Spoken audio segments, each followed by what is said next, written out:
There was a time long, long ago when there was neither sickness nor disease on earth. The truth of the matter is that sickness and disease are the results of sin. On December the 16th in 2008, I had a dream of the world burning up in flames. Finally, it was the coming of the great King. I saw many people growing a pair of wings, with God's hand reaching out, guiding them towards heaven. While on my way up, I looked back and saw the rest of the world burning, with people screaming that was left behind. COVID-19 is no different than TB, AIDS, influenza, cancer, or any of the diseases we learned from in the Bible when we were kids. 6,000 people die a month on average with TB, and this also is a contagious disease like the COVID-19 virus. Wash your hands, they said. Yes, but why should we be reminded of this in our adulthood? As some of you may know, that inducing fear does not change someone's behavior or the outcome of the desired situation. It all comes down to discipline. When people cannot stop at a stop sign, drinks and drive, or driving without a safety belt, if we cannot apply these easy yet also life-threatening rules, how can we expect that a country will value the meaning of 21 days of lockdown? Where do you throw your rubbish and your rubble? It does not help that we want to learn people how to wash their hands, but we watch an overflow of rubble and rubbish in our streets.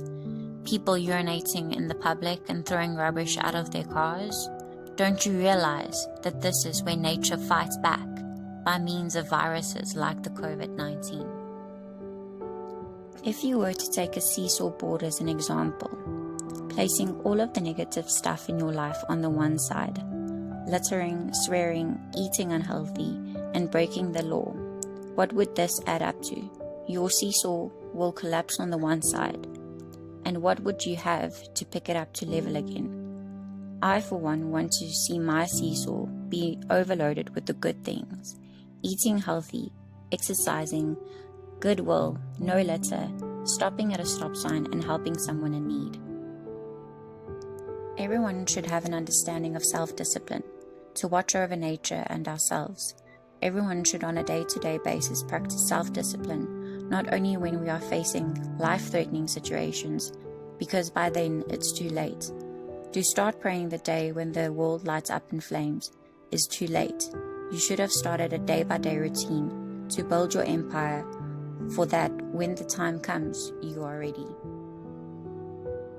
COVID-19 is not the end of the world, but having little or no discipline in a country as beautiful as South Africa might be the end of us.